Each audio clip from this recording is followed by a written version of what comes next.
Hello friends, welcome back to our channel. ഇന്ന് നമ്മൾ കാണാൻ പോകുന്നത് തെലുങ്കിൽ പുറത്തിറങ്ങിയ ട്രൂ എന്ന സിനിമയാണ്. തീർച്ചയായും ഈ സിനിമ നിങ്ങൾക്ക് എല്ലാവർക്കും ഇഷ്ടപ്പെടുമെന്ന് ഉറപ്പാണ്. അപ്പൊ സിനിമയിലേക്ക് കടക്കാം. സിനിമയുടെ തുടക്കത്തിൽ തന്നെ ഒരാൾ മരിച്ചു കിടക്കുന്നത് നമ്മളെ കാണിക്കുന്നു. അദ്ദേഹത്തിന്റെ ഭാര്യ ഫോട്ടോയ്ക്ക് മുന്നിലിരുന്ന് കരയുകയാണ്. അപ്പോഴാണ് ഈ വ്യക്തിയുടെ മകൻ വരുന്നത്. ഇദ്ദേഹമാണ് സിനിമയിലെ നായകൻ. പേര് വിഘ്നേഷ്.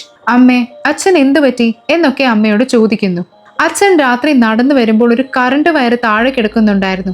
മറ്റാരെങ്കിലും അതിൽ ചവിട്ടാതിരിക്കാൻ വേണ്ടി അതെടുത്ത് മാറ്റാൻ ശ്രമിച്ചപ്പോൾ ഷോക്ക് അടിച്ച് മരിച്ചുപോയി എന്നമ്മ കരഞ്ഞുകൊണ്ട് പറയുന്നു. ഇയാൾ വരുന്നതിന് മുൻപ് തന്നെ അന്ത്യകർമ്മങ്ങളെല്ലാം കഴിഞ്ഞിരുന്നു. നായകന് മോഹൻ എന്നൊരു സുഹൃത്തുണ്ട്. എടാ, ഞാൻ വരുന്നത് വരെ മൃതദേഹം വെച്ചൂടായിരുന്നോ എന്ന് നായകൻ ചോദിക്കുന്നു. ഈ സമയത്തിനുള്ളിൽ ചടങ്ങുകൾ നടത്തണമെന്ന് പറഞ്ഞതുകൊണ്ടാണ് ഞാൻ മുന്നിട്ടിറങ്ങി എല്ലാം ചെയ്തതെന്ന് മോഹൻ പറയുന്നു. അച്ഛൻ മരിച്ചു കിടന്ന ആ സ്ഥലം എനിക്കൊന്ന് കാണണം എന്ന് നായകൻ ആവശ്യപ്പെടുന്നുണ്ട്. മോഹൻ നായകനെ ആ സ്ഥലത്തേക്ക് കൂട്ടിക്കൊണ്ടുപോകുന്നു. ആ പ്രദേശം മഴ പെയ്ത് ചെളിയായി കിടക്കുകയാണ്. അച്ഛൻ നടന്നു വന്നതിന്റെ കാൽപ്പാടുകൾ അവിടെയുണ്ട്. നായകൻ ആ സ്ഥലം ചുറ്റും നോക്കുന്നു. നോക്കിയ ശേഷം നായകൻ പറയുന്നു, ഇതൊരിക്കലും ഒരു അപകട മരണമല്ല, ഇതൊരു കൊലപാതകമാണ്. നീ എന്തിന്റെ അടിസ്ഥാനത്തിലാണ് ഇത് പറയുന്നതെന്ന് സുഹൃത്ത് ആശ്ചര്യത്തോടെ ചോദിക്കുന്നു. നായകൻ അച്ഛൻ ഒരു വാച്ച് വാങ്ങിക്കൊടുത്തിരുന്നു. ഹൃദയമിടിപ്പ് നിലച്ചാൽ ആ വാച്ച് നിൽക്കും. പോസ്റ്റ്മോർട്ടം റിപ്പോർട്ടിൽ അച്ഛൻ മരിച്ച സമയം വേറെയാണ്, എന്നാൽ വാച്ചിലെ സമയം വേറെയാണ്. അതുപോലെ എന്റെ അച്ഛന് കാലിൽ 6 വിരലുണ്ട്. അദ്ദേഹം സാധാരണ നടക്കുമ്പോൾ 6ാമത്തെ വിരൽ നിലത്ത് പതിയാറില്ല. എന്നാൽ ഇവിടെ ആരോ നിർബന്ധിച്ച് നടത്തിച്ചതുപോലെ 6 വിരലുകളും പതിഞ്ഞിട്ടുണ്ട്. ആരോ മറ്റെവിടെയോ വെച്ച് കൊലപ്പെടുത്തി ശരീരം ഇവിടെ കൊണ്ടിട്ടതാണ്. ഇതിന് പിന്നിൽ ആരാണെന്ന് ഞാൻ കണ്ടെത്തുക തന്നെ ചെയ്യും എന്ന് നായകൻ പറയുന്നു. നായകൻ ഒരു ജേർണലിസം വിദ്യാർത്ഥിയാണ്. കുറ്റവാളിയെ കണ്ടെത്തണമെന്ന് അയാൾ ഉറപ്പിക്കുന്നു. അച്ഛൻ പണം കൊടുക്കൽ വാങ്ങൽ ബിസിനസ് ചെയ്തിരുന്നത് കൊണ്ട് ഒരുപാട് ശത്രുക്കൾ ഉണ്ടാകാം. ആരായിരിക്കും ഇത് ചെയ്തിരിക്കാൻ സാധ്യതയെന്ന് അയാൾ ചിന്തിക്കുന്നു. അച്ഛൻ ഒരാൾക്ക് 5 ലക്ഷം രൂപ കൊടുത്തിരുന്നു. എന്നാൽ ആ പണം തിരികെ കിട്ടിയിട്ടില്ലെന്ന് നായകന് മനസ്സിലാകുന്നു. അയാൾ അച്ഛന്റെ ഒരു സുഹൃത്തായിരുന്നു. അയാളെ കാണാനായി നായകൻ ചെല്ലുന്നു. എന്റെ അച്ഛന്റെ കയ്യിൽ നിന്ന് 5 ലക്ഷം രൂപ വാങ്ങിയിരുന്നോ എന്ന് ചോദിക്കുന്നുണ്ട്. അയാൾ അതെ എന്ന് സമ്മതിക്കുന്നു. വാങ്ങിയ പണം തിരികെ തരണ്ടേ, എന്താ തരാത്തത് എന്ന് നായകൻ ചോദിക്കുന്നു. അതിനാ പ്രായമായ വ്യക്തി പറയുന്നു, ഞാൻ പണം നേരിട്ട് തന്നില്ല. എനിക്കറിയാവുന്ന ഒരു പയ്യൻ വഴി അക്കൗണ്ടിലേക്ക് ഇടാൻ പറഞ്ഞിരുന്നു. ആ പയ്യന്റെ അക്കൗണ്ടിൽ നിന്ന് അച്ഛന്റെ അക്കൗണ്ടിലേക്ക് പണം വന്നിട്ടുണ്ട്. അപ്പോൾ അയാൾ പണം തിരികെ നൽകിയിട്ടുണ്ടെന്ന് നായകന് മനസ്സിലാകുന്നു. വെറുതെ സംശയിച്ചല്ലോ എന്ന് അയാൾ ചിന്തിക്കുന്നു. അയാളോട് സംസാരിച്ച ശേഷം നായകൻ അവിടെ നിന്ന് പോകുന്നു. നായകൻ ആ ഗ്രാമത്തിലെ ചില പ്രധാന സ്ഥലങ്ങളിൽ ക്യാമറകൾ സ്ഥാപിക്കുന്നു. ഇതിലൂടെ എന്തെങ്കിലും തുമ്പ് കിട്ടുമെന്ന് അയാൾ കരുതുന്നു. രാത്രി നായകൻ ബൈക്കിൽ വരുമ്പോൾ മദ്യപിച്ച ഒരാൾ നായകനോട് എന്തോ പറയാൻ ശ്രമിക്കുന്നു. അയാൾ നായകനെ വിളിക്കുന്നതിന് മുൻപ് ആരോ അയാളെ അവിടെ നിന്ന് വലിച്ചിഴച്ച് കൊണ്ടുപോകുന്നു. ആരോ വിളിച്ചതുപോലെ തോന്നിയല്ലോ എന്ന് നായകൻ തിരിഞ്ഞു നോക്കുന്നുണ്ട്. പക്ഷെ ആരെയും കാണുന്നില്ല. താൻ സ്ഥാപിച്ച ക്യാമറയിലെ ദൃശ്യങ്ങൾ പരിശോധിക്കാൻ അയാൾ തീരുമാനിക്കുന്നു. താൻ ബൈക്കിൽ വരുമ്പോൾ ഒരാളെ വലിച്ചിഴച്ച് കൊണ്ടുപോകുന്നത് ദൃശ്യങ്ങളിൽ വ്യക്തമാണ്. ആരാണ്, എന്തിനാണ് അയാളെ കൊണ്ടുപോയതെന്ന് നായകൻ ചിന്തിക്കുന്നു. അച്ഛന്റെ മരണത്തിൽ എന്തോ ദുരൂഹതയുണ്ടെന്ന് അയാൾക്ക് ഉറപ്പാകുന്നു.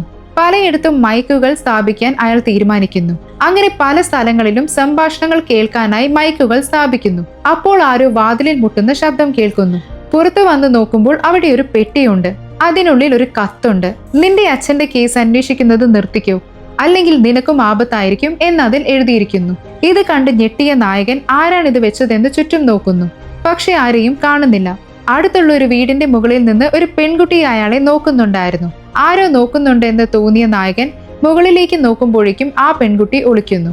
നായകൻ തിരികെ വീട്ടിലേക്ക് പോകുന്നു. താൻ സ്ഥാപിച്ച മൈക്കുകളിലൂടെയുള്ള സംഭാഷണങ്ങൾ കേൾക്കാൻ തുടങ്ങുന്നു.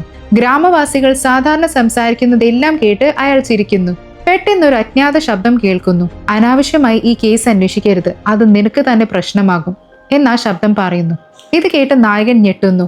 ആ സമയം നായകനെ ഒളിഞ്ഞു നോക്കിയ പെൺകുട്ടി ഒരു റെക്കോർഡ് ചെയ്ത ശബ്ദം ആ മൈക്കിന് മുന്നിൽ വെക്കുന്നത് കാണിക്കുന്നു. നായകൻ വേഗത്തിൽ ആ സ്ഥലത്തേക്ക് ഓടി വരുന്നു. നായകനെ കണ്ടതും ആ പെൺകുട്ടി പേടിച്ച് ഓടാൻ തുടങ്ങുന്നു.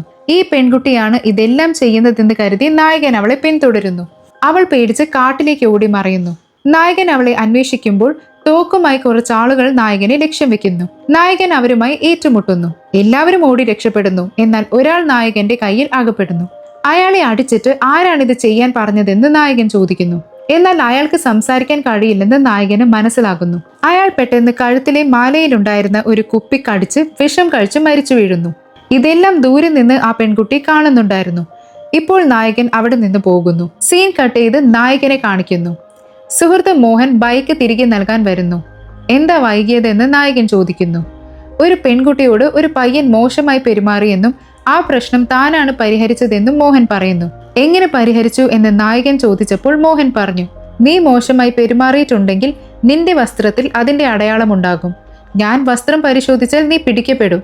സത്യം പറഞ്ഞോ എന്ന് ചോദിച്ചപ്പോൾ അവൻ കുറ്റം സമ്മതിച്ചു എന്ന്. വസ്ത്രം വെച്ചും തെളിവ് കണ്ടെത്താമല്ലോ എന്ന് നായകൻ ചിന്തിക്കുന്നു.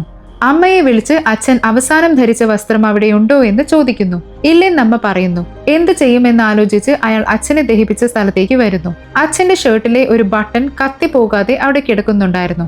അതിൽ ചെറിയ രക്തക്കറയുമുണ്ട്. ഇത് ആരുടെ രക്തമാണെന്ന് കണ്ടെത്തിയാൽ സത്യം അറിയാമെന്ന് അയാൾ കരുതുന്നു. പരിചയമുള്ള ഒരു ഡോക്ടറെ കാണാൻ ചെല്ലുന്നു. ഞാൻ കണ്ടുപിടിച്ച് പറയാമെന്ന് ഡോക്ടർ പറയുന്നുണ്ട്. പരിശോധിച്ചപ്പോൾ അതൊരു അപൂർവമായ ഗ്രൂപ്പിൽപ്പെട്ട രക്തമാണെന്ന് മനസ്സിലാകുന്നു. ഇത് ഡോക്ടർ നായകനോട് പറയുന്നു. ഗ്രാമത്തിലുള്ള എല്ലാവരുടെയും രക്ത സാമ്പിൾ ശേഖരിച്ചു തന്നാൽ ആരാണെന്ന് കണ്ടെത്താമെന്ന് ഡോക്ടർ പറയുന്നു. ഗ്രാമവാസികളുടെ എല്ലാം രക്തം എങ്ങനെ ശേഖരിക്കുമെന്ന് നായകൻ ചിന്തിക്കുന്നു. അപ്പോഴാണ് ഒരു ആശയം തോന്നുന്നത്. ഒരു മെഡിക്കൽ ക്യാമ്പ് സംഘടിപ്പിച്ച് എല്ലാവരുടെയും രക്ത സാമ്പിളുകൾ ശേഖരിക്കുന്നു. ഡോക്ടർ ആ സാമ്പിളുകൾ നായകന് കൈമാറുന്നു. നായകൻ പരിചയമുള്ള ഒരാളെ വിളിച്ച് ഈ വിവരം പറയുന്നു. ശരി, എല്ലാ സാമ്പിളുകളും അയക്കൂ. ഏതാണ് ചേരുന്നതെന്ന് ഞാൻ ഉടൻ പറയാമെന്ന് അയാൾ പറയുന്നു.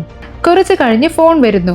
സരോജ എന്നൊരു സ്ത്രീയുടെ രക്തവുമായിട്ടാണ് അത് ചേരുന്നതെന്ന് അയാൾ പറയുന്നു. സരോജ ആരാണെന്ന് നായകൻ അറിയാം. അവളെ കാണാനായി അയാൾ വേഗത്തിൽ ബൈക്കിൽ പോകുന്നു. അമ്പലത്തിൽ നിന്ന് പ്രാർത്ഥിച്ചിറങ്ങി വരുന്ന അവളെ നായകൻ തടഞ്ഞു നിർത്തുന്നു. നിന്റെ രക്തം എങ്ങനെ എന്റെ അച്ഛന്റെ ബട്ടണിൽ വന്നു? സത്യം പറയണമെന്ന് ചോദിക്കുന്നു. സരോജ പറയാൻ തുടങ്ങുന്നു. സരോജയുടെ ഭർത്താവ് അവളെ ഒരുപാട് തല്ലുമായിരുന്നു. അങ്ങനെ ഒരു ദിവസം രക്തം വന്നപ്പോൾ ഭർത്താവിൽ നിന്ന് രക്ഷപ്പെട്ട് പുറത്തേക്ക് ഓടി വന്ന അവളെ അച്ഛൻ രക്ഷിച്ചു. എന്തിനാണ് ഭാര്യയെ ഇങ്ങനെ തല്ലുന്നത് എന്നൊക്കെ ചോദിച്ച് അയാളെ ശാസിച്ചു. ആ സമയത്താണ് അച്ഛന്റെ ആളുകൾ വന്ന് പണം വാങ്ങിയ ഗുരു നാടുവിടാൻ പദ്ധതിയിടുന്നു, വേഗം വരൂ എന്ന് വിളിച്ചത്. അച്ഛൻ അപ്പോൾ തന്നെ അങ്ങോട്ട് പോയി. ഇത്രയേ എനിക്കറിയൂ എന്നവൾ പറയുന്നു. അവൾ സത്യമാണ് പറയുന്നതെന്ന് നായകന് തോന്നുന്നു. ആ ഗുരുവിനെ കണ്ടെത്തി ചോദ്യം ചെയ്യണമെന്ന് കരുതി അയാളുടെ വീട്ടിലേക്ക് പോകുന്നു. നായകൻ വരുന്നത് കണ്ട് ഗുരു ഞെട്ടി അവിടെ നിന്ന് ഓടാൻ തുടങ്ങുന്നു. നായകൻ അയാളെ പിന്തുടർന്ന് പിടിക്കുന്നുണ്ട്. എന്റെ അച്ഛൻ അവസാനം നിന്നെ കാണാനാണ് വന്നത്, നീ എന്ത് ചെയ്തു എന്ന് നായകൻ ദേഷ്യത്തോടെ ചോദിക്കുന്നു. ഞാനൊന്നും ചെയ്തില്ല, നിന്റെ അച്ഛൻ എന്നെ തല്ലി. ഞാൻ പെട്ടെന്ന് പണം തരാമെന്ന് പറഞ്ഞപ്പോൾ അദ്ദേഹം പോയി എന്ന് ഗുരു പറയുന്നു. എവിടെ വെച്ചാണ് തല്ലിയത് എന്ന് നായകൻ ചോദിക്കുന്നു. അടുത്തുള്ള ഫാക്ടറിയിൽ വെച്ചാണെന്ന് അയാൾ പറയുന്നു. ഗുരു ഫോൺ എടുത്ത് ആരോടോ പറയുന്നുണ്ട്. അവൻ ഫാക്ടറിയിലേക്കാണ് വരുന്നത്, വേഗം എന്തെങ്കിലും ചെയ്യൂ. നായകൻ ഫാക്ടറിയിൽ എത്തിയപ്പോൾ അവിടെ ഉണ്ടായിരുന്നയാൾ എങ്ങോട്ട് പോകാൻ ശ്രമിക്കുന്നു. എങ്ങോട്ടാ പോകുന്നത്?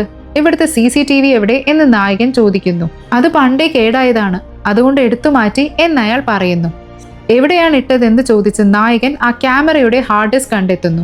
അതെടുത്ത് വീട്ടിൽ കൊണ്ടുവന്ന് അതിലെ ദൃശ്യങ്ങൾ വീണ്ടെടുക്കുന്നു. ആ ദൃശ്യങ്ങൾ ഓരോന്നായി കാണാൻ തുടങ്ങുന്നു. അത് കണ്ട അയാളെ വലിയൊരു ഷോക്ക് തന്നെ കാത്തിരിപ്പുണ്ടായിരുന്നു. നായകന്റെ അച്ഛന്റെ തലയിൽ ആരോ അടിക്കുന്നു. അച്ഛൻ തിരിച്ച് ആ വ്യക്തിയുമായി വഴക്കിടുന്നു. ആ വ്യക്തി വേറെ ആരുമല്ല, നായകൻ തന്നെയായിരുന്നു. നായകൻ അച്ഛന്റെ കഴുത്തിൽ ചവിട്ടിപ്പിടിച്ച് അവിടെ ഉണ്ടായിരുന്ന വയറെടുത്ത് അച്ഛന്റെ കാലിൽ വെക്കുന്നു. എന്റെ അച്ഛനെ ഞാൻ തന്നെയാണ് കൊന്നതെന്ന് നായകന് മനസ്സിലാകുന്നു. ഇവിടെയാണ് സിനിമയുടെ ഇന്റർവെൽ. നായകൻ ഇതേക്കുറിച്ച് ആലോചിച്ച് വിഷാദത്തോടെ ടെറസിൽ നിൽക്കുന്നു. എന്താ മോനെ വിഷമിച്ചിരിക്കുന്നത് എന്ന് അമ്മ വന്ന് ചോദിക്കുന്നു. വിഷമമൊന്നുമില്ലമ്മേ, ഒരു ജോലി കിട്ടിയിട്ടുണ്ട്, പോകണോ വേണ്ടയോ എന്ന് ആലോചിക്കുകയായിരുന്നു എന്ന് അയാൾ പറയുന്നു. നീ ആഗ്രഹിച്ച ജോലി തന്നെയല്ലേ, പോയി വാ എന്ന് അമ്മ പറയുന്നു. നായകനും ശരി എന്ന് പറയുന്നു. എന്നാൽ നായകന് ഇത് വിശ്വസിക്കാൻ കഴിയുന്നില്ല. ഞാനാണ് കൊന്നതെങ്കിൽ എനിക്ക് ഓർമ്മയുണ്ടാകുമായിരുന്നു. തീർച്ചയായും ഞാനല്ല കൊന്നത്, എന്നെ പോലെ ഇരിക്കുന്ന മറ്റാരോ ആണ് കൊന്നത്, അല്ലെങ്കിൽ ആരോ വീഡിയോ മോഫ് ചെയ്തതാണ് എന്നൊക്കെ അയാൾ ചിന്തിക്കുന്നു. നായകൻ മറ്റൊരു ആംഗിളിൽ ദൃശ്യങ്ങൾ പരിശോധിക്കുന്നു. അച്ഛനെ അടിച്ച നായകൻ ഫോൺ എടുത്ത് ആരെയോ വിളിക്കുന്നുണ്ട്. ആരെയാണ് വിളിക്കുന്നതെന്ന് നായകൻ സൂം ചെയ്ത് നോക്കുന്നു. ശ്രുതി എന്നൊരാളെയാണ് വിളിക്കുന്നതെന്ന് മനസ്സിലാകുന്നു. ശരി, ഞാനാണ് വിളിച്ചതെങ്കിൽ എന്റെ കോൺടാക്റ്റിൽ ശ്രുതിയുടെ നമ്പർ ഉണ്ടാകുമല്ലോ എന്ന് കരുതി അയാൾ ഫോൺ പരിശോധിക്കുന്നു. എന്നാൽ ശ്രുതി എന്ന പേരിൽ ഒരു നമ്പറുമില്ല. സുഹൃത്ത് മോഹനെ വിളിച്ച് നമ്മുടെ കൂട്ടത്തിൽ ശ്രുതി എന്ന പേരുള്ള ആരെങ്കിലും ഉണ്ടോ എന്ന് ചോദിക്കുന്നു. അങ്ങനെ ഒരാളില്ലെന്ന് മോഹൻ പറയുന്നു. നായകൻ ഗ്രാമത്തിലുള്ള മറ്റൊരു സുഹൃത്തിനെ വിളിച്ച് ആ നമ്പർ ആരുടെ പേരിലാണെന്നും ലൊക്കേഷൻ എവിടെയാണെന്നും കണ്ടെത്താൻ പറയുന്നു. സുഹൃത്ത് ലൊക്കേഷൻ അയച്ചു കൊടുക്കുന്നു. അത് തന്റെ ഗ്രാമത്തിൽ തന്നെയാണ് കാണിക്കുന്നത്. ആരാണെന്ന് നോക്കാൻ വരുമ്പോൾ തുടക്കം മുതൽ നായകനെ പിന്തുടർന്നിരുന്ന ആ പെൺകുട്ടിയാണ് ശ്രുതി എന്ന് അയാൾക്ക് മനസ്സിലാകുന്നു. നായകൻ തന്ത്രപരമായി ശ്രുതിയെ ഒരിടത്തേക്ക് വരുത്തി അവളെ പിടികൂടുന്നു. അവളെ മയക്കി തന്റെ സ്ഥലത്തേക്ക് കൊണ്ടുവന്ന് ഒരു കസേരയിൽ കെട്ടിയിടുന്നു. കയ്യിൽ ഒരു സിറിഞ്ചുമായി മുന്നിൽ നിൽക്കുന്നു. ഈ സൂചി കുത്തിവെച്ചാൽ നിനക്ക് ബോധം പോകും. പിന്നെ ഞാൻ നിന്നെ റേപ്പ് ചെയ്താൽ പോലും തടുക്കാൻ കഴിയില്ല. അതൊന്നും സംഭവിക്കാതിരിക്കണമെങ്കിൽ എന്തിനാണ് നീ ഈ കാര്യങ്ങളെല്ലാം ചെയ്തതെന്ന് പറയണം. ഇല്ലെങ്കിൽ ഞാൻ കുത്തിവെക്കും എന്ന് ഭീഷണിപ്പെടുത്തുന്നു. പേടിച്ച് അവൾ എല്ലാം പറയാമെന്ന് സമ്മതിക്കുന്നു. ഇവിടെയാണ് ഫ്ലാഷ് ബാക്ക് കാണിക്കുന്നത്. യഥാർത്ഥത്തിൽ അവൾ നായകന്റെ കാമുകിയായിരുന്നു. അവർ രണ്ടുപേരും അമ്പലത്തിൽ വെച്ച് സംസാരിക്കുന്നത് കാണിക്കുന്നു. എപ്പോഴാണ് പ്രണയകാര്യം വീട്ടിൽ പറയുന്നതെന്ന് അവൾ ചോദിക്കുന്നു. ഉടൻ പറയാമെന്ന് നായകൻ പറയുന്നു. അച്ഛനെ കാണുമ്പോൾ നായകന് ചെറിയ പേടിയുണ്ട്. എങ്കിലും ധൈര്യം സംഭരിച്ച് അച്ഛനോട് താൻ ഒരു പെൺകുട്ടിയെ പ്രണയിക്കുന്നുണ്ടെന്ന് പറയുന്നു. ആദ്യം ദേഷ്യപ്പെട്ട അച്ഛൻ പെട്ടെന്ന് ചിരിച്ചുകൊണ്ട് നിന്റെ സന്തോഷമാണ് എനിക്ക് വലുതെന്ന് പറഞ്ഞ് സമ്മതിക്കുന്നു. ഞാൻ അവളെ വിളിച്ചു വരുത്താം, നിങ്ങൾക്ക് ഇന്ന് തന്നെ കാണാമല്ലോ എന്ന് നായകൻ പറയുന്നു. അച്ഛനും അമ്മയും സമ്മതിക്കുന്നു. കുറച്ചു കഴിഞ്ഞ് നായിക തയ്യാറായി അവിടേക്ക് വരുന്നു. നായികയെ കണ്ടതും അച്ഛന്റെ നോട്ടം മാറുന്നു. അയാൾ അവളെ മോശം കണ്ണുകളോടെ നോക്കാൻ തുടങ്ങുന്നു. അമ്മയും നായകനും മറ്റൊരിടത്തേക്ക് പോകുമ്പോൾ അച്ഛൻ തനിച്ചാകുന്നു. നായിക കാലിൽ വീണ് അനുഗ്രഹം വാങ്ങുമ്പോൾ അയാൾ അവളെ മോശമായി സ്പർശിക്കുന്നു. ഇത് ശ്രുതിക്ക് മനസ്സിലാകുന്നു. അമ്മയും നായകനും വന്നപ്പോൾ ശ്രുതിക്ക് തിരക്കുണ്ടെന്ന് പറഞ്ഞ് പെട്ടെന്ന് തന്നെ അവിടെ നിന്ന് പോകുന്നു. അച്ഛന്റെ പെരുമാറ്റത്തിൽ സംശയം തോന്നിയ ശ്രുതി അദ്ദേഹത്തെക്കുറിച്ച് അന്വേഷിക്കാൻ തീരുമാനിക്കുന്നു. അച്ഛനെ പിന്തുടർന്നപ്പോഴാണ് അദ്ദേഹം ഒരു സ്ത്രീ ലംബടനാണെന്നും പല സ്ത്രീകളോടും മോശമായി പെരുമാറുന്നുണ്ടെന്നും അവൾക്ക് മനസ്സിലാകുന്നത്. പണം തിരികെ നൽകാൻ കഴിയാത്ത സ്ത്രീകളെ അയാൾ ലൈംഗികമായി ഉപയോഗിക്കുകയും അവരുടെ ഭർത്താക്കന്മാരെ ഇല്ലാതാക്കുകയും ചെയ്തിരുന്നു. ഇതെല്ലാം പിന്തുടർന്ന് അവൾ മനസ്സിലാക്കി വെച്ചിരുന്നു. ഇതൊന്നും നായകന് അംഗീകരിക്കാൻ കഴിയുന്നില്ല. ശ്രുതി തുടർന്നും നടന്ന കാര്യങ്ങൾ പറയുന്നു. ആ ഗ്രാമത്തിലേക്ക് പുതിയതായി ഒരു ടീച്ചർ വന്നിരുന്നു. സെൻസസ് എടുക്കാനായി അവർ അച്ഛനെ കാണാൻ വരുന്നു. അവളെ കണ്ടപ്പോൾ മുതൽ എങ്ങനെയും അവളെ സ്വന്തമാക്കണമെന്ന് അച്ഛൻ ചിന്തിക്കുന്നു. അതിനായി ഒരു പദ്ധതി ഇടുന്നു. ആ ടീച്ചർ ഭർത്താവുമായി സംസാരിച്ചു കൊണ്ടിരിക്കുമ്പോൾ കുറച്ച് ചെറുപ്പക്കാർ മനഃപൂർവ്വം അവരെ ശല്യം ചെയ്യുന്നു. ദേഷ്യം വന്ന ഭർത്താവ് അവരുമായി വഴക്കിടുന്നു. പോലീസ് വന്ന് ഭർത്താവിനെയും കൂട്ടാളികളെയും അറസ്റ്റ് ചെയ്തു കൊണ്ടുപോകുന്നു. ഭർത്താവിനെ ജയിലിലാക്കാൻ വേണ്ടി അച്ഛൻ മനഃപൂർവ്വം ഉണ്ടാക്കിയ പ്രശ്നമായിരുന്നു അത്. എന്തു ചെയ്യണമെന്നറിയാതെ ആ ടീച്ചർ അച്ഛനോട് സഹായം ചോദിക്കുന്നു. പോലീസ് പണം ചോദിക്കുന്നുണ്ടെന്നും താൻ പണം നൽകാമെന്നും പറഞ്ഞ് അച്ഛൻ അവരെ സഹായിക്കുന്നു. ജയിലിൽ നിന്നിറങ്ങിയ ഭർത്താവ് നന്ദി പറയാൻ വരുമ്പോൾ അച്ഛൻ നേരിട്ട് തന്നെ നിന്റെ ഭാര്യയെ എനിക്ക് വേണമെന്ന് ചോദിക്കുന്നു. ഇത് കേട്ട് ദേഷ്യം വന്ന ഭർത്താവ് വഴക്കിടാൻ തുടങ്ങുന്നു. ഇവൻ ജീവനോടെ ഉണ്ടെങ്കിൽ ഞാൻ വിചാരിക്കുന്നത് നടക്കില്ല, ഇവനെ തീർത്തേക്കെന്ന് അച്ഛൻ ആളുകളോട് പറയുന്നു. അവർ അയാളെ കൊന്നുകളയുന്നു. ഇതൊന്നും അറിയാതെ ആ ഭാര്യ ആ ചെറുപ്പക്കാരാണ് ഭർത്താവിനെ കൊന്നതെന്ന് കരുതി കരയുന്നു. രാത്രിയിൽ അച്ഛൻ അവരുടെ വീട്ടിൽ ചെന്ന് പണം തിരികെ ചോദിക്കുന്നു. സമയമെടുക്കുമെന്ന് പറഞ്ഞപ്പോൾ എനിക്ക് സമയമില്ല, നീ എൻ്റെ കൂടെ ഇപ്പോൾ വരണം എന്ന് പറഞ്ഞ് നിർബന്ധിക്കുന്നു. അവർ എതിർത്തപ്പോൾ നീ സഹകരിച്ചില്ലെങ്കിൽ നിന്റെ മക്കളെ കൊല്ലാനും ഞാൻ മടിക്കില്ല എന്ന് പറഞ്ഞ് ഭീഷണിപ്പെടുത്തുന്നു. മറ്റു വഴിയില്ലാതെ അവർക്ക് വഴങ്ങേണ്ടി വരുന്നു. ഇതെല്ലാം കണ്ട കുട്ടികൾ ഒരു തീരുമാനമെടുക്കുന്നു. അവർ കളക്ടർക്ക് പരാതി കൊടുക്കുന്നു. ഇത് സ്കൂളിലെ ഒരു അധ്യാപകൻ കാണുന്നു. അയാൾ അച്ഛൻ്റെ ആളായിരുന്നു. അയാൾ ഉടൻ തന്നെ അച്ഛനെ വിളിച്ച് വിവരം പറയുന്നു. ആ രണ്ട് പിള്ളേർക്ക് ഇത്ര ധൈര്യമോ എന്ന് ചിന്തിച്ച് അച്ഛൻ അവരെ കൊല്ലാൻ ആളുകളെ അയക്കുന്നു. ആളുകൾ ആ കുട്ടികളെ ഓടിക്കുന്നു. അവർ ഓടി നായകന്റെ അടുത്തേക്ക് എത്തുന്നുണ്ട്. നായകനെ കണ്ടതും ആളുകൾ പിന്മാറുന്നു. നായകൻ കുട്ടികൾ എഴുതിയ കത്ത് വായിച്ച് ഞെട്ടിപ്പോകുന്നു. എന്നാലും സ്വന്തം അച്ഛൻ അങ്ങനെയൊന്നും ചെയ്യില്ലെന്ന് അയാൾ വിശ്വസിക്കുന്നു. എന്നാൽ നായിക, നിന്റെ അച്ഛൻ ശരിക്കും ഒരു മോശം മനുഷ്യനാണ് എന്ന് പറഞ്ഞ് താൻ റെക്കോർഡ് ചെയ്ത ചില തെളിവുകൾ കാണിക്കുന്നു. അപ്പോഴാണ് അച്ഛൻ്റെ യഥാർത്ഥ സ്വഭാവം അയാൾക്ക് മനസ്സിലാകുന്നത്. ഇതേ സമയം നായകന്റെ ഒരു ബന്ധുവായ പെൺകുട്ടി അവരുടെ വീട്ടിൽ വരുന്നു. അച്ഛൻ അവളെയും മോശം കണ്ണുകളോടെ നോക്കാൻ തുടങ്ങുന്നു. അവൾ കുളി കഴിഞ്ഞു വരുമ്പോൾ മോശമായി നോക്കുന്നത് അമ്മ കാണുന്നു.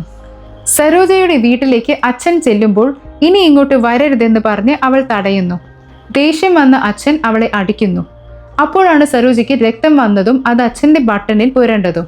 ആ സമയത്ത് ആളുകൾ വന്ന് നിങ്ങളുടെ വീട്ടിൽ വന്ന പെൺകുട്ടിയെ ഗുരു ബസ് സ്റ്റോപ്പിൽ കൊണ്ടുവിടാൻ പോകുന്നു എന്ന് പറയുന്നു. ഗുരുവിന് അത്ര ധൈര്യമായോ എന്ന് പറഞ്ഞ് അച്ഛൻ അങ്ങോട്ട് പോകുന്നു. അമ്മയാണ് ആ പെൺകുട്ടിയെ രാത്രിക്ക് രാത്രി നാട്ടിലേക്ക് അയക്കാൻ ഗുരുവിന്റെ സഹായം തേടിയത്. ആ പെൺകുട്ടി നായകനെ വിളിച്ച് ഈ വിവരം പറയുന്നു. നായകൻ ഉടൻ തന്നെ അങ്ങോട്ട് വരാമെന്ന് പറയുന്നു. അവർ പോകുന്ന വഴിയിൽ അച്ഛൻ അവരെ തടയുന്നുണ്ട്. പിടിക്കപ്പെട്ടല്ലോ എന്ന് അച്ഛൻ അവരോട് ചോദിക്കുന്നു. ഞങ്ങളല്ല, നിങ്ങളാണ് പിടിക്കപ്പെട്ടത് എന്നവർ പറയുന്നു. അപ്പോഴാണ് അവർക്ക് പിന്നിൽ നായകൻ വരുന്നത്. എന്തിനാണ് അച്ഛാ ഇങ്ങനെ ചെയ്തത്? അവൾ മകളെ പോലെയല്ലേ എന്ന് നായകൻ ചോദിക്കുന്നു. മകളെ പോലെയല്ലേ, മകളല്ലല്ലോ എന്ന് പറഞ്ഞ അച്ഛൻ നായകനെ അടിക്കാൻ തുടങ്ങുന്നു. നായകനെ അടിച്ചു താഴെയിട്ട് ആ പെൺകുട്ടിയെ ഉപദ്രവിക്കാൻ ശ്രമിക്കുന്നു. നായകൻ തടയാൻ ശ്രമിച്ചിട്ടും അച്ഛൻ കേൾക്കുന്നില്ല. വേറെ വഴിയില്ലാതെ നായകൻ ഒരു കട്ടയെടുത്ത് അച്ഛന്റെ തലയ്ക്കടിക്കുന്നു. എന്നാലും കൊല്ലാൻ ഉദ്ദേശമില്ലാതിരുന്ന നായകൻ പോലീസിനെ വിളിക്കാൻ ശ്രമിക്കുന്നു. ആദ്യം നായികയെ അവിടേക്ക് വരാൻ വിളിക്കുന്നുണ്ട്. ഈ സമയത്ത് അച്ഛൻ എഴുന്നേറ്റ് മകനെ ആക്രമിക്കുന്നു. മകന്റെ കഴുത്ത് ഞെരിക്കുമ്പോൾ രക്ഷപ്പെടാനായി നായകൻ അടുത്തു കിടന്ന വയറെടുത്ത് അച്ഛന്റെ കാലിൽ വെക്കുന്നു. അങ്ങനെയാണ് അച്ഛൻ ഷോക്ക് അടിച്ച് മരിക്കുന്നത്.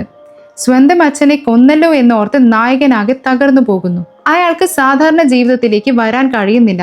അവസാനം അയാൾ വിഷം കഴിച്ച് ആത്മഹത്യക്ക് ശ്രമിക്കുന്നു. എല്ലാവരും ചേർന്ന് അയാളെ ആശുപത്രിയിൽ എത്തിക്കുന്നു. ഡോക്ടർ അയാളെ രക്ഷിക്കുന്നുണ്ട്. എന്നാൽ വീണ്ടും അയാൾ ഇത് ചെയ്യില്ലെന്ന് എന്താണ് ഉറപ്പെന്ന് എല്ലാവരും ഭയപ്പെടുന്നു. അച്ഛനെ കൊന്നത് അവന് താങ്ങാൻ കഴിയുന്നില്ല ഡോക്ടർ, എന്താണ് ഇതിനൊരു വഴി എന്ന് അമ്മ ചോദിക്കുന്നു. ആ ഓർമ്മ അവനിൽ നിന്ന് മായ്ച്ചു കളഞ്ഞാലോ എന്ന് ഡോക്ടർ ചോദിക്കുന്നുണ്ട്. അങ്ങനെ ചെയ്യാൻ കഴിയുമോ എന്ന് അമ്മ ആശ്ചര്യത്തോടെ ചോദിക്കുന്നു. തീർച്ചയായും ഓർമ്മയുടെ ഒരു പ്രത്യേക ഭാഗം മാത്രം നമുക്ക് നീക്കം ചെയ്യാൻ കഴിയും. പക്ഷേ അതിൽ നിങ്ങളുടെ ഓർമ്മകൾ കൂടി നഷ്ടപ്പെടാൻ സാധ്യതയുണ്ട് എന്ന് ഡോക്ടർ നായികയോട് പറയുന്നു. വേറെ വഴിയില്ലാത്തത് കൊണ്ട് എല്ലാവരും അതിന് സമ്മതിക്കുന്നു. ഓപ്പറേഷനിലൂടെ ആ ഓർമ്മകൾ നീക്കം ചെയ്യുന്നു. നായകൻ ഒരുപാട് കാര്യങ്ങൾ മറന്നു പോകുന്നു. അവനെ തിരികെ വിളിച്ച് അച്ഛൻ വയറെടുത്ത് മാറ്റാൻ ശ്രമിച്ചപ്പോൾ ഷോക്ക് അടിച്ച് മരിച്ചതാണെന്ന് പറയാനും ഗ്രാമവാസികളെല്ലാം അത് വിശ്വസിപ്പിക്കാനും തീരുമാനിക്കുന്നു. ഓർമ്മ നഷ്ടപ്പെട്ടതിന് ശേഷം നായകന് നായികയെ പോലും ഓർമ്മയുണ്ടാകില്ല. അതുകൊണ്ട് അവളുടെ നമ്പർ ഫോണിൽ നിന്ന് ഡിലീറ്റ് ചെയ്യുന്നു. നീ അവന്റെ മുന്നിൽ വരരുത്, നിന്നെ കണ്ടാൽ അവന് പഴയ കാര്യങ്ങൾ ഓർമ്മ വന്നേക്കാം എന്ന് അമ്മ നായികയോട് അപേക്ഷിക്കുന്നു. അവൾ അത് സമ്മതിക്കുന്നു. ഇതാണ് യഥാർത്ഥത്തിൽ നടന്നതെന്ന് നായിക പറയുന്നു. ഇതൊന്നും നീ അറിയാതിരിക്കാനാണ് ഞങ്ങൾ ശ്രമിച്ചത്, പക്ഷെ നീ എല്ലാം കണ്ടെത്തി എന്ന് അവൾ പറയുന്നു. നായകൻ അവിടെ ഇരുന്ന് കരയുന്നു. നായിക അയാളെ സമാധാനിപ്പിക്കുന്നുണ്ട്. ഇനി എന്തു ചെയ്യണമെന്ന് നായകൻ ആലോചിക്കുന്നു. എന്തു തന്നെയായാലും താനാണ് കൊലപാതകം ചെയ്തത്, അതിനുള്ള ശിക്ഷ അനുഭവിക്കണമെന്ന് അയാൾ തീരുമാനിക്കുന്നു. പോലീസിനെ വിളിച്ച് വിവരം നൽകുന്നു. എന്തിനാ മോനെ ഇങ്ങനെ ചെയ്തത് എന്ന് ഗ്രാമവാസികൾ ചോദിക്കുന്നു. ഇല്ല, ഞാൻ ജയിലിൽ പോയി വന്നാലേ എനിക്ക് സമാധാനം കിട്ടൂ എന്ന് അയാൾ പറയുന്നു. നിന്നെ ഓർത്ത് എനിക്ക് അഭിമാനമുണ്ട് എന്ന് ഗുരു പറയുന്നു. പോലീസ് ഇത് സ്വയം രക്ഷയ്ക്ക് വേണ്ടി ചെയ്തതാണെന്ന് പറഞ്ഞ് എത്രയും പെട്ടെന്ന് പുറത്തിറക്കാമെന്ന് ഉറപ്പ് നൽകുന്നു. നായകനെ അറസ്റ്റ് ചെയ്ത് കൊണ്ടുപോകുന്നതോടെ ഈ സിനിമ അവസാനിക്കുന്നു.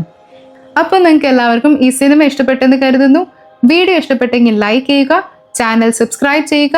മറ്റൊരു വീഡിയോയുമായി കാണുന്നത് വരെ ഗുഡ് ബൈ.